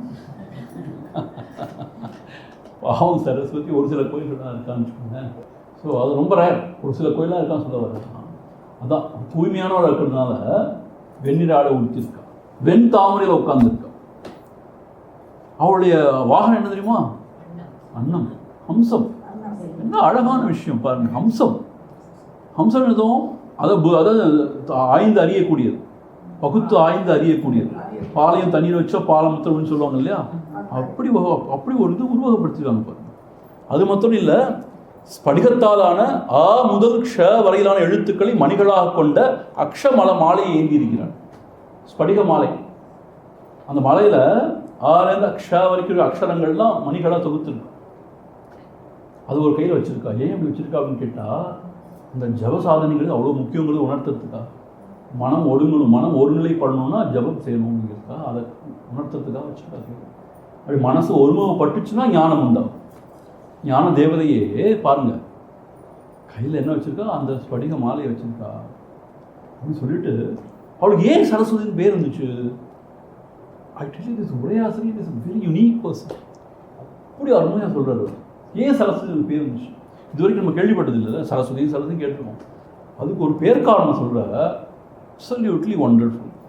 என்ன சொல்கிறார் தெரியுமா? இப்படிதான் சொல்கிறார், நான் வாசிக்கிறேன் கேளுங்க. அறிவிற்கு தொடக்கமும் முடிவும் கிடையாது. இந்த அறிவுக்கு தொடக்கமும் கிடையாது, முடிவும் கிடையாது. அதன் பெருக்கில் ஆரவாரமும் கிடையாது. உண்மையான அறிவு நிறைகுடம் தழும்பாதுமா, குறைகுடம் கூத்தாடுமா. உண்மையான நல்ல அறிவாளிகளை பார்த்து அமைதியாக தான் இருப்பான். ரொம்ப மெச்சோர்டாக, ரொம்ப டிக்னிஃபைடாக அமைதியாக இருக்கும். தரகுறை அவ்வளோ துள்ளும், எனக்கு தெரியும் துள்ளிட்டு இருப்பான். ஸோ அதான் சொல்கிறார், அதன் பெருக்கில் ஆரவாரமும் கிடையாது. துவங்கும் இடம் தெரியாதவாறு தோன்றி சலசலவென நிதானத்துடன் ஒரே சீராக ஓடி நின்று ஆரவாரமற்று தேங்கி தெளிந்த நீருள்ள ஓடை சரஸ் என்பர். மானசரோவர், மானசரஸ்ன்னு சொல்லுவாங்க, மானச சரஸ்ன்னு சொல்லுவாங்க. அந்த கைலாஷில் இருக்கிற அந்த நதி, அந்த அந்த என்ன சொல்லுது, அந்த சரோவர், அந்த ஏரியை குளத்தை மானசரோவர் ரொம்ப தூய்மையாக இருக்கும்.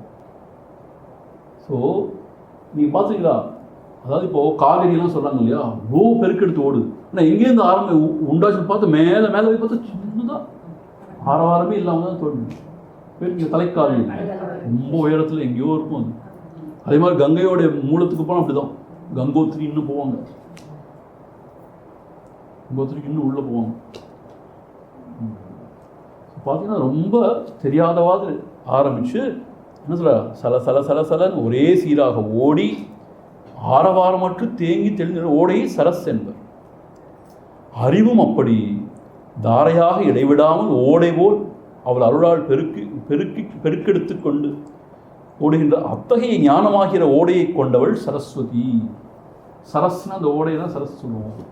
ஞானமும் அதே மாதிரி ஆரவாரம் இல்லாமல் பெருகி இருக்கா, அதுக்கு சரஸ்ன்னு சொல்லுவோம். அந்த சரஸை கொண்டவள் சரஸ்வதி அப்படின்னு சொல்கிறார். இப்படி ஒரு டெஃபினிஷன் நான் பார்த்ததே இல்லை. அறிவை தருபவளாகவும் இருக்கா. ஸோ எல்லோரையும் மயக்குபவளாகவும் மோகினியாகவும் தான் இருக்கா. அந்த மோகத்தை தெளிவிக்கிற அறிவாகவும் அம்பாள் இருக்கா. அதுக்கு அடுத்த நாமத்தை பார்த்தீங்கன்னா சாஸ்திரமயி. அது மாத்திரம் இல்லை, அறிவித்த நூல்களாகவும் தான் இருக்கா. சாஸ்திரமயி, சாஸ்திரம்னு நூல்கள், அறிவை கொடுக்கிற நூல்களாக இருக்கா. நம்ம வேதங்கள் சொல்கிறோம் இல்லையா, உபனிஷதங்கள்லாம் சொல்கிறோம், அதெல்லாம் அறிவை கொடுக்கக்கூடியது. அதே மாதிரி ஸ்மிருதி கிரந்தம்னு சொல்கிறோம், பகவத்கீதையை போன்ற ஸ்மிருதி கிரந்தம் சொல்கிறோம். அப்புறம் தர்மசாஸ்திரத்தில் எவ்வளவோ கிரந்தங்கள் இருக்குது, மனு தர்மம், அந்த தர்மம் நிறைய இருக்குது. அது தவிர இதிகாச புராணங்கள் எவ்வளவோ நம்ம சொல்கிறோம் இல்லையா. இந்த நல்ல நூல்கள் என்ன சொல்லுது, நமக்கு நல்வழி காமிக்குது, எப்படி நம்ம வாழணும்னு சொல்லிட்டு. உண்மையான ஞானம் என்ன, அதை அடையும் வழி என்ன, இதெல்லாம் காமிக்கும். ஸோ அதுக்கு அதிதேவதையாக சரஸ்வதியாக அது மாத்திரமாக இல்லாமல் அதை உணர்த்தும் அந்த அறிவை கொடுக்கக்கூடிய நூல்களாகவும் அம்பாள் தான் இருக்கா. சரி, அதனால தான் நம்மளுடைய கலாச்சாரத்தை பார்த்தீங்கன்னா ஒரு புத்தகத்து மேலே கால் போட்டால் கூட தொட்டு கும்பிடுவோம். அது ரொம்ப அம்பாள், அது வந்து ரொம்ப தெய்வீகத்தன்மை உண்டது இல்லையா, கொண்டது இல்லையா. அதை அப்படி அலட்சியப்படுத்தக்கூடாது. காலால் அது தெரியாமல் பட்டப்போ நம்ம தொட்டு கும்பிடுவோம். ஏன்னா சரஸ்வதின்னு சொல்லுவோம். உண்மைதான் இருக்கும். ஸோ அறிவை தரும் நூல்களாகவும் அம்பாள் தான் இருக்கா. ஸோ சரஸ்வதி பூஜை அன்றைக்கி என்ன செய்கிறோம், நம்ம அந்த புத்தகங்கள்லாம் வச்சு சந்தனங்கள்லாம் வச்சு பூஜை பண்ணி, ஆனால் பூஜை பண்ணும்போது மண்ணாவை எடுத்து படிக்கணும், தெரியுமா உங்களுக்கு? விஜயதசமி படிக்கணும். நிறைய பேர் அதை செய்கிறதில்லை. நல்லா பூஜையெல்லாம் பண்ணிட்டு அப்படியே எடுத்து திருப்பி ஷெல்ஃபில் வச்சிட வேண்டியதான். சரி, நிறைய பேர் வீட்டில் பார்த்தீங்கன்னா ஷெல்ஃப் நிறைய புத்தகம் இருக்கும். ஆனால் அதில் ஒன்று கூட படிச்சிருக்க மாட்டேன். அது ஒரு பெருமைக்காக எதுவும் வச்சுப்பாங்க. அப்படி கிடையாது. அந்த காலத்தில் பகவத்கீதை தான் வச்சுருந்தாங்க. நல்லா கட்டி இருக்க பேக் பண்ணி வச்சுருவாங்க. பூஜை அதில் வச்சு பூஜை பண்ணிட்டே இருப்பான்னு படிக்கிறதே இல்லை. ஏன்னா திறந்து படித்தா வீட்டில் வந்து யுத்தம் வந்துடும். ஏன்னா யுத்த காலத்தில் கொடுத்ததுனால அப்படின்னு நிறைய பேர் நினைக்கிறாங்க.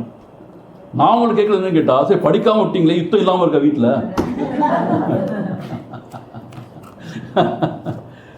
ஸோ சாஸ்திரமயி அப்படின்னா அறிவித்த நூல்களாகவும் அம்பாள் தான் இருக்கா. மயக்கம் தெளிய உள்ளே அறிவு பெருக்கை அருள்வதற்கான அறிவால் அறியப்பட வேண்டியவர்களை வகைப்படுத்தி அறிய வேண்டிய முறைப்படி போதிக்கும் அறிவு நூல்களான சாஸ்திரங்களாயும் இருக்கிறாள். அதாவது நமது நோக்கை கட்டுப்படுத்தி நல்வழியில் அழைத்து செல்பவன வேதம், ஸ்மிருதி, ஆகமம், நியாயம், தர்க்கம் முதலிய வித்யாஸ்தானங்கள் சாஸ்திரங்கள் எனப்படுவை. அவைகளை வடிவமாக கொண்டவளாகவும் அம்பிகை தான் இருக்கா. ஸோ சரஸ்வதின்னு சொன்னவங்க அடுத்த நாமத்தில் என்ன சொல்ல, சாஸ்திரமயி, அறிவை கொடுப்பவளாகவும் இருக்கிறாள். என்னாச்சு தெரியுமா, நம்ம நிறைய அந்த சினிமா படம்லாம் பார்த்து கெட்டு போயிட்டோம். ஆக்சுவலாக ஏன் சொல்கிறேன்னு கேளுங்க. இந்த சரஸ்வதி சபதம் ஒரு படம் வந்துச்சு அந்த காலத்தில். இந்த சிவாஜி நடிச்சு அது மாதிரி நல்ல படம் வந்துச்சு. அதில் பார்த்தா சரஸ்வதி, மகாலட்சுமி, இது அம்பாள் சண்டை போட்டுக்கிற மாதிரிலாம் காட்சி வரும். அப்புறம் பார்த்தா சிவனோட கோச்சுன்னு எங்கேயோ போகிற மாதிரிலாம் வரும். இப்போது நம்ம என்ன சொல்லுவோம், நம்மள மாதிரி சாதாரண ஒரு என்ன ஒரு அம்பாள் அப்படின்னு நினைச்சிடும். இந்த மாதிரி ஒரு உயர்ந்த நூல்களை படிக்கும்போது அம்பாளோட பெருமை தெரியுது. சில சமயம் என்ன செய்வாங்க, சிவன் நாராயணலாம் சத்தியாக பேசுவாங்க. சில மாதிரி சினிமா படங்கள்லாம் பார்த்துருப்பாங்க. ஆனால் அம்பாளை வந்து ரொம்ப சாதாரணமாக உருவகப்படுத்திடுவாங்க. நமக்கு வந்து அதோட சீரியஸ்னஸ் தெரியாது. ஆனால் அம்பாள் பெரிய விஷயமா, சாதாரண விஷயம் இல்லை. அதனால் ரொம்ப விளையாட எடுத்துக்கூடாது. இன்ஃபேக்ட் சிவனுக்கு கூட பூஜை செய்யும்போது கொஞ்சம் அப்படி இப்படி இருந்தால் பாதகம் இல்லை. ஆனால் அம்பாளுக்கு செய்யும்போது ரொம்ப ரொம்ப நியமனிஷ்டையாக ரொம்ப சுத்தபத்தமாக இருக்கணுமா. ஷீஸ் பவர், சக்தி பீடம் இல்லையா. ஸோ அதனால் சாஸ்திரமை அறிவு நூல்களாக இருப்பவளும் அம்பாள் தான். குஹாம்பா, குஹா அம்பா. ஆனால் குகைக்குள்ளே இருக்கா, இதே குகைக்குள்ளே இருக்கா. சரி, இதுக்கு என்ன சொல்கிறாருன்னா, இவர் இவ்வளவு தேவியே சரஸ்வதியாக இருக்கா, அதே மாதிரி இவ்வளோ ஞான நூல்களாகவும் அம்பாள் தான் இருக்கா. அப்படி இருந்தால் அந்த அம்பாள் அறிய முடியலையே, என்ன விஷயம் அப்படின்னு கேட்டால், இதே குகைக்குள்ளே ஒழிஞ்சிருக்காளாம். நீங்கள் குகைக்குள்ளே எங்கேயா போயிருக்கீங்களா? நீங்கள் திருவண்ணாமலை வந்து அங்கே மேலே இருக்குது குகை. என்ன குகை? விருப்பாட்ச குகை இருக்குது. நீங்கள் போனால் தெரியும்.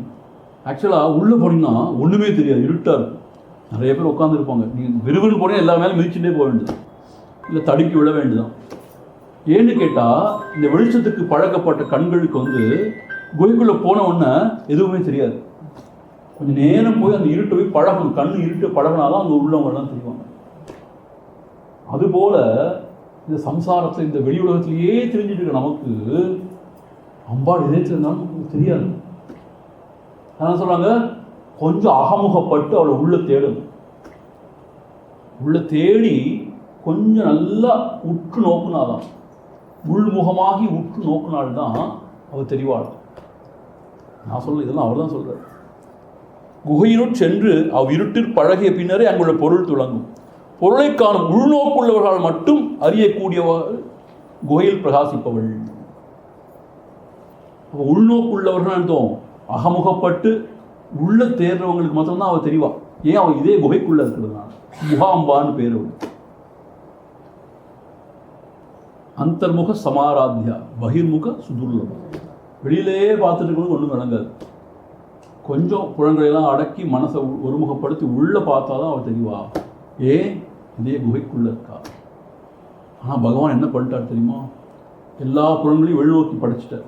நிறைய ஆசைகளை கொடுத்து மனசை வெளியிலேயே அலைய மாதிரி பண்ணிட்டு ரகசியமாக போய் குகைக்குள்ளே இதே குகைக்குள்ளே உட்காந்துட்டார். ஸோ யாரும் தன்னை டிஸ்டர்ப் பண்ண மாட்டாங்க. நம்ம திருப்பதிக்கு போகிறோம், அங்கே போகிறோம், இங்கே போகிறோம், ஹான்னு கத்துறோமே ஒழிய உள்ளேருந்து அவர் எல்லாத்தையும் பார்த்துட்டே இருக்கார். உள்ளே கொஞ்சம் திரும்பி பார்க்க மாட்டாங்க. இவர் தான் ஒரிஜினல். அதெல்லாம் கூட அவரோட மூர்த்தி தான். மூர்த்தினா அவருடைய ரெப்ரசன்டேட்டிவ்ஸ் தான் அங்கே உட்காந்துருக்கான். உண்மையான ஒரிஜினல் எங்கே இருக்கார்? இங்கே இருக்கார்.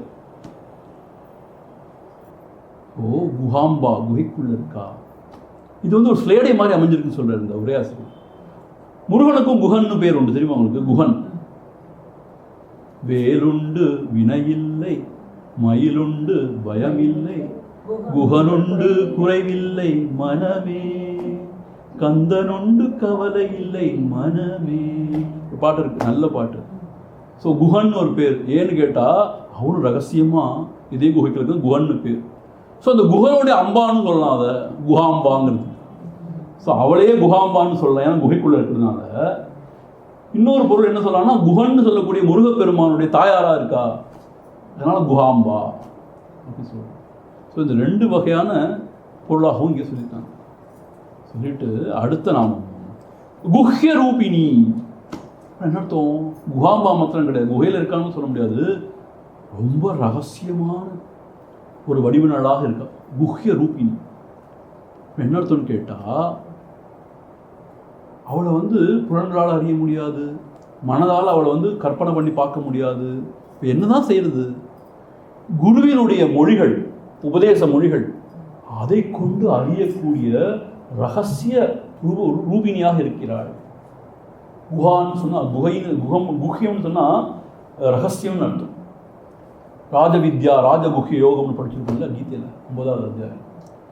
ரொம்ப சீக்ரெட், டாப் சீக்ரெட்னு சொல்லுவோம் இல்லையா, குஹ்யம்னு அர்த்தம். குஹ்ய ரூபம் ரொம்ப ரகசியமாக இருக்கான்னு என்ன அர்த்தம்? எவ்வளோதான் நீங்கள் சாஸ்திரம் விளங்காது, நூல் அறிவினால் அவளை அறிய முடியாது. இப்போ என்ன செய்யுது?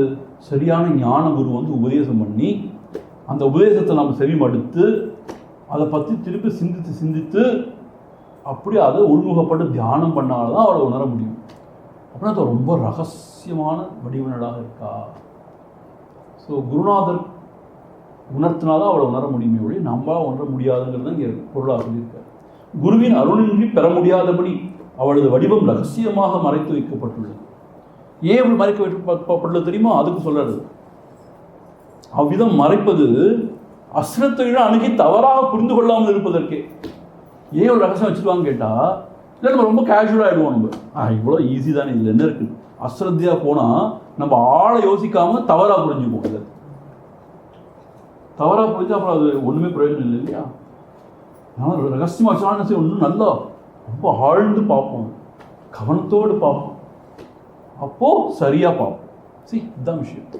ஸ்ரத்தை இல்லாமல் பார்த்தோன்னு சொன்னால், கேஷுவலாக அப்ரோச் பண்ணோன்னு சொன்னால் எப்பயுமே தவறாக புரிஞ்சு நிறைய சான்ஸ் இருக்குது. ஒரு ரகசியமாக இருக்கிறதுனால நம்ம என்ன செய்யறோம்? கவனத்தெல்லாம் செலுத்தி ஆழ்ந்து அறிய முற்படும் பொழுது அப்போ அங்கே தவறாக புரிஞ்சிக்க முடியாது, சரியாக புரிஞ்சுக்கணும். அப்போ அதனால தான் ரகசியம் வச்சுருக்கான் அப்படிங்கிற மாதிரி சொல்கிறார் இந்த ஒரே ஆசிரியர். ஸோ சாஸ்திரங்கள் தேவியை பற்றி விரிவாக விளக்கம் தந்திருந்தாலும் சூட்சமான தேவி தத்துவம் நூலறிவால் மட்டும் பெற முடியாததாகையால் அதனை சுட்டிக்காட்டி நேர்முகமாக போதிக்கும் குருவின் உதவி தேவைப்படும். அதனால் குஹ்யமான ரகசியமான குரு உபதேசத்தால் அறியத்தக்க வடிவில் உள்ளவள் அதான் குஹ்ய ரூபிணி. அப்ப இன்னொரு ஒரு பொருள்னு சொல்றார். அப்படி உபதேசத்தை கொடுக்கிறாரு குரு, அவருக்குமே குஹ்யர்னு பேர் உண்டான். ஏன்னு கேட்டா, உண்மையான குருவா இருக்கிறவர் தன்னை விளம்பரப்படுத்திக் கொள்ள மாட்டார். யாருக்கும் தெரியாத வண்ணம் அமைதியா இருப்பார். ஒரு ஆரவாரம் இல்லாம ரொம்ப யாருக்கும் தென்படாதவாறு ரொம்ப அமைதியா இருப்பாராம். அது அவங்களுக்குலாம் பேர் குஹ்யர்னு பேரும். அப்படி குஹ்யாம்பான்னா அப்படிப்பட்ட அதெல்லாம் அவர்கள் குஹியர்கள், அவர்களால் அடையாளம் காட்ட பெறுபவள். அப்படிப்பட்ட குஹியர்களால் தான் அடையாளம் காட்ட முடியும் அவளை. அப்படி இருக்கிறனால அவள் குஹ்ய ரூபிணி அப்படின்னு சொல்லப்பட்டு. ஸோ இந்த ஒரு செய்யுள்ள என்ன பார்த்தோம், நம்ம தேச கால அபரிச்சின்னா, பரிச்சின்னான்னு படிச்சிடக்கூடாது, சான் பண்ணுபவர் படிக்கலாம். ஏன்னா தேச காலா அபரிச்சின்னா அப்படி படிக்கலாம். தேச கால அபரிச்சின்னா, தேசத்தாலையும் காலத்தாலையும் பகுக்கப்பட முடியாமல் எல்லா தேசத்துலையும் எல்லா காலத்திலும் நிறைந்திருக்கா. சர்வகா எல்லாமாகவும் நிறைந்திருக்கா. அப்படிப்பட்டவள் சர்வ மோகினி, எல்லோரையும் மயக்க வல்லவளாகவும் அவள் தான் இருக்கா. சரஸ்வதி ஞானத்தை அறிவை கொடுக்கலாம் அவள் தான் இருக்கா. ஸோ இப்போ நம்ம எங்கே ஓடுறது? அவள் நம்மளை மயக்கிறாளேன்னு சொல்லிட்டு எங்கே ஓடுறது? அவட்டாலும் திருப்பி ஓடணும். ஏன்னா அவள் தான் அறிவியும் கொடுப்போல இருக்கா. இந்த குழந்தைங்க சில சமயம் சேட்டை பண்ண அம்மா உதைப்பா. இந்த குழந்தை எங்கே ஓடும்? அப்புறம் அம்மாட்ட தான் வந்தாகணும். ஏன்னா அம்மா தானே எல்லாம் கொடுத்தாகணும். அம்மா தான் பால் கொடுப்பா, அம்மா தான் எல்லாம் கொடுப்பா இல்லையா? ஸோ அதனால அறிவை கொடுக்குற சரஸ்வதி அவள் தான் இருக்கா. அந்த அறிவை எப்படி கொடுக்க முடியும்? நூல்களால் கொண்டு தான் கொடுக்க முடியும், உபதேசங்களை கொண்டு தான் கொடுக்க முடியும். ஸோ அந்த நூல் வடிவாகவும் அவள் தான் இருக்கா, சாஸ்திரமயி. இப்படி யோசிச்சு பார்த்தா அவளை தவிர ஒன்றுமே இல்லைங்கிற மாதிரி ஆயிடுது இல்லையா? அந்த நூல்கள் எதை உணர்த்துது? குகைக்குள்ளே இருக்கிற அந்த அம்பாவை தான் உணர்த்துது. ஸோ அறிவு அந்த அந்த நூல்கள் உணர்த்தக்கூடிய பொருளாகவும் அவள் தான் இருக்கா.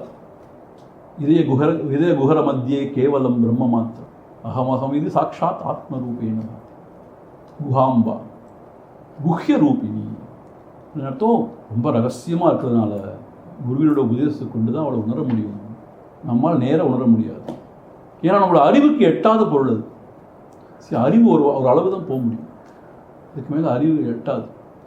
அறிவு அடங்குற இடத்துல தான் அந்த பூரண நல்லறிவு துளங்கும். நம்மளோட சாதாரண சிற்றறிவு அடங்குற இடத்துல தான் பூரண நல்லறிவு துளங்கும். நம்மளோட சிற்றறிவை வச்சோட அறியன்னா அறிய முடியாது. இந்த சிற்றறிவு அடங்குற இடத்துல பேரறிவு துளங்கும்.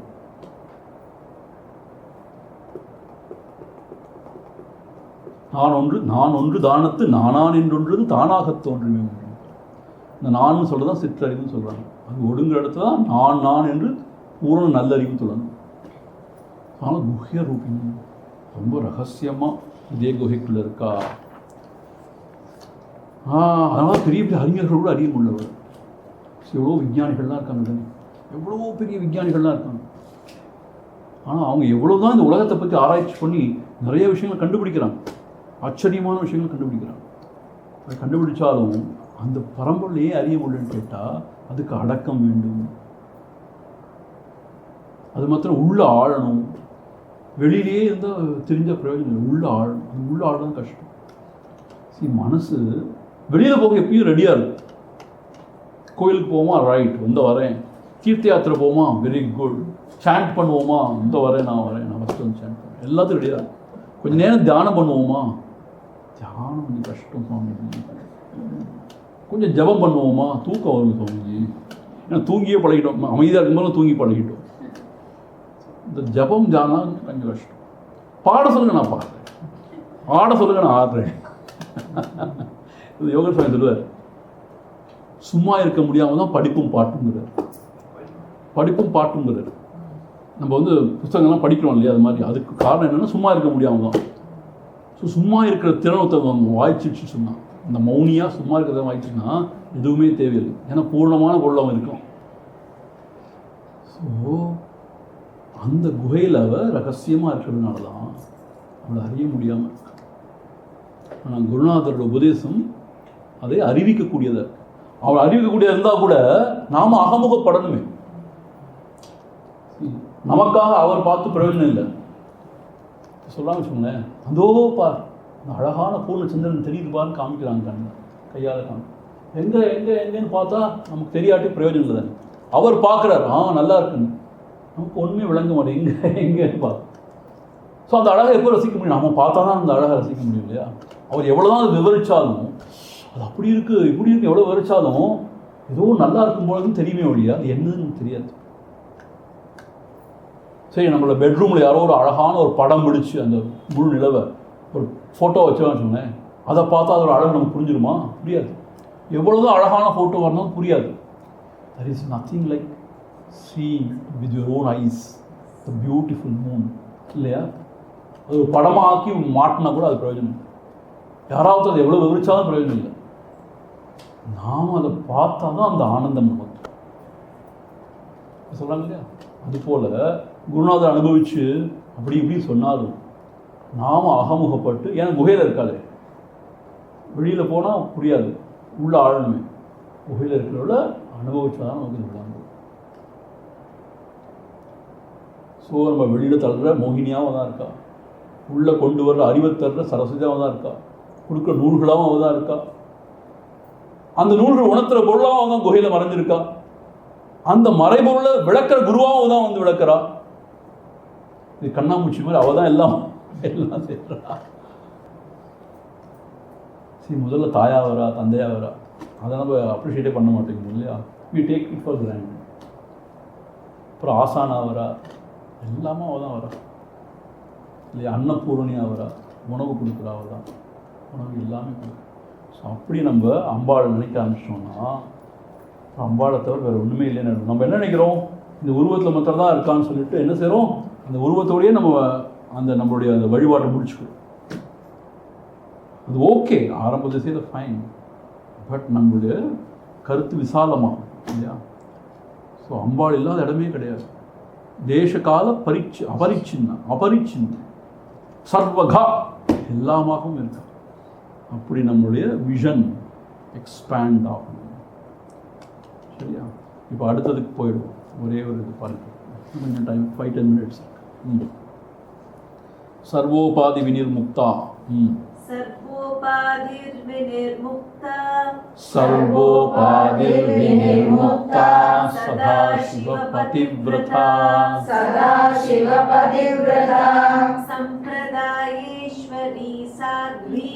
சம்பிரதாயேஸ்வரி சாத்வி குருமண்டலரூபிணி சர்வோபாதிர்வினிர்முக்தா சதாசிவபதிவ்ரதா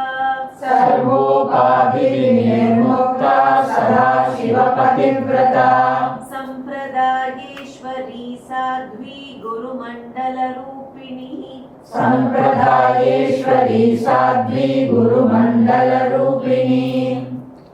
சர்வ உபாதி வினிர்முக்தா அப்படின்னு படிக்கணும். இப்போ என்ன அர்த்தம் கேட்டால் உபாதின்னு சொல்லுவாங்க. இப்போ நாம் இருக்கோம் வச்சுப்போமே, நாம் வந்து உள்ளே இருக்கிற ஆன்ம ஸ்வரூபம், ஆன்ம பரம்பொருள். ஆனால் அது ஏன் நமக்கு விளங்க மாட்டேங்குன்னா, அதை வெளியில் இருக்கிற உபாதிகள்லாம் மறைச்சிருக்குமா. உபாதி இந்த உடல் ஒரு உபாதி, உள்ளே இருக்கிற மனம் ஒரு உபாதியும். ஸோ ஆன்மா அல்லாத ஏதோ ஒரு விஷயம் வந்து ஆன்மாவை மறைக்குது, அதுக்கு பேர் உபாதின்னு சொல்லுவாங்க. இப்போ நமக்கு ஜீவனாகிய நமக்கு உபாதிகள்லாம் இருக்குது. என்ன இருக்குது உபாதி? இந்த உடல் உபாதி, மனம் உபாதி, புத்தி கூட உபாதி தான் சொல்கிறாங்க. ஈவன் ஆனந்தம் கூட ஒரு உபாதிங்கிறாங்க, ஏன்னா அதனால கூட மறைக்கப்படுதுன்னு சொல்லிட்டு. ஆனால் அம்பாளுக்கு வந்து அப்படி எந்த உபாதியும் கிடையாது. சர்வ உபாதி வினிர்முக்தா, சர்வ உபாதி எல்லா வகையான உபாதியிலிருந்து விடுபட்டவள், எந்த மறைப்பும் அற்றவளாக எப்பொழுதும் துளங்கி கொண்டிருக்கா. ஆனால் நாம் அவளை அறிய முடியாமல், அது அவளுடைய குற்றம் கிடையாது. நம்முடைய அறிவு அவ்வளவு போக மாட்டேன். சர்வ உபாதி வினிர்முக்தா அப்படின்னு அம்பாளுக்கு ஒரு பேர். இந்த உபாதிங்கிற வார்த்தை இருக்கே, இது வேதாந்தத்தை அவ்வளோ பயன்படுத்துகிறாங்க. கோஷம்னு சொல்கிறாங்க, பஞ்சகோஷம் சொல்கிறாங்க, உபாதின்னு சொல்கிறாங்க. ஆனால் அதுக்கு சரியான ஒரு டெஃபினிஷன் இது வரைக்கும் எனக்கு புரிஞ்சதில்லை.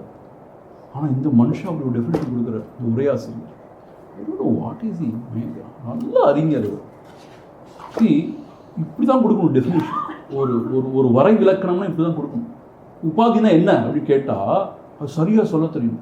அது மாத்திரம் இல்லை, சரியாக சொல்லிட்டு அதுக்கு உதாரணமும் கொடுக்குறாரு. இந்த உதாரணம் கொடுத்தா தான் நமக்கு நல்லா விளங்குது.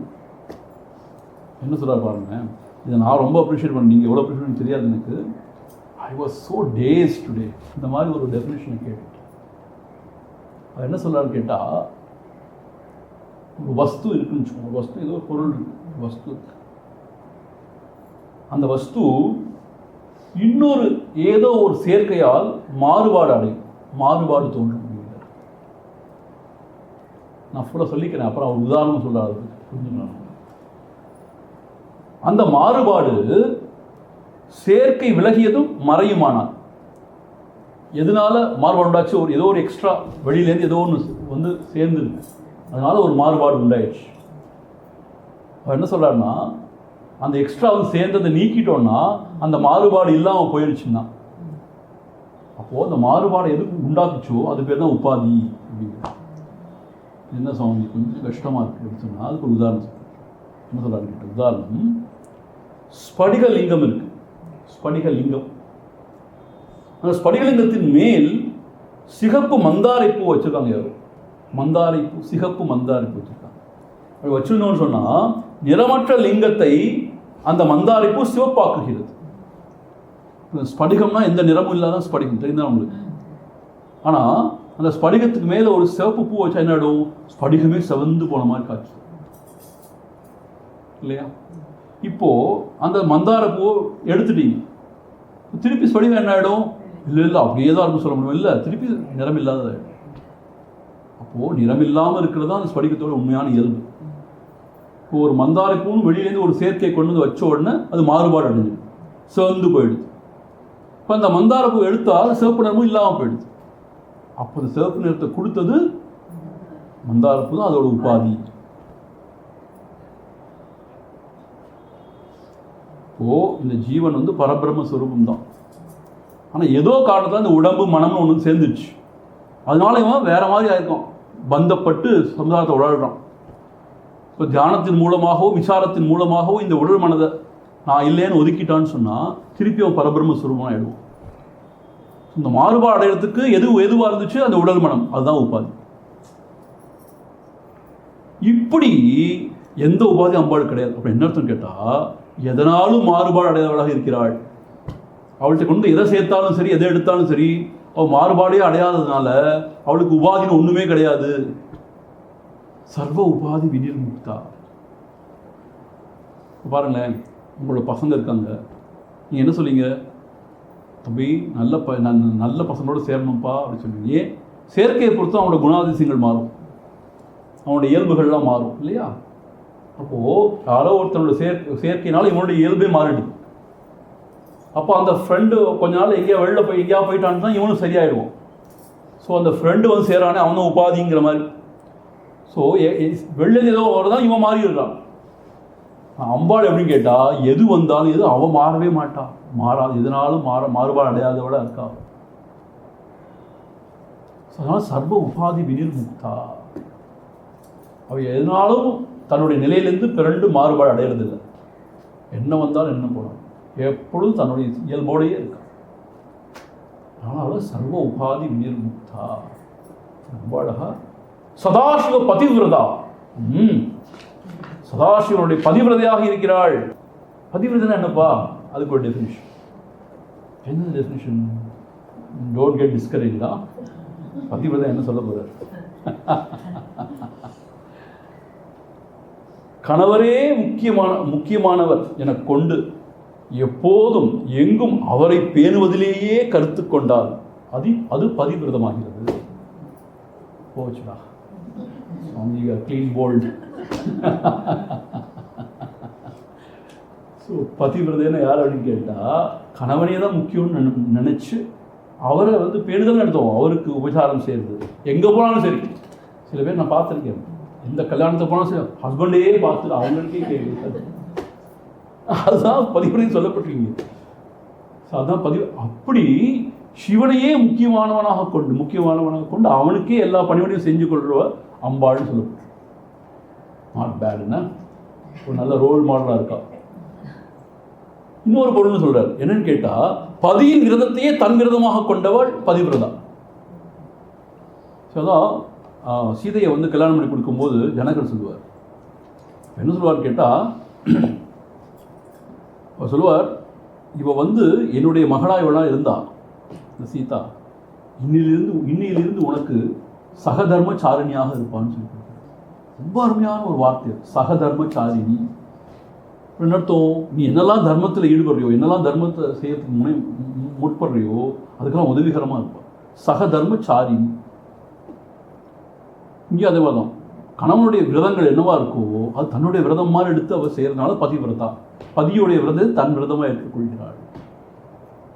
அப்படிங்கிற மாதிரி. ஸோ இவ எப்படி இருக்கா, சதாசிவ பதிவிரதா. இந்த சதாசிவன் சொல்லக்கூடிய அந்த அந்த பரம்பொருள், அந்த ஈசனுடைய பதிவிரதையாக இருப்பதனால சதாசிவ பதிவிரதாவாக இருக்கிறாள். ஸோ இது வரைக்கும் நம்ம பார்த்துருக்கோம் 12:45. இன்றைக்கி இதோட நிப்பாட்டு போனோம்ப. இன்னும் சம்பிரதாய ஈஸ்வரி, சம்பிரதாயம் இருக்கு இல்லையா, நம்ம எல்லாருக்கும் சொல்லுவோம் நமக்கு ஒரு சம்பிரதாயம் இருக்குது.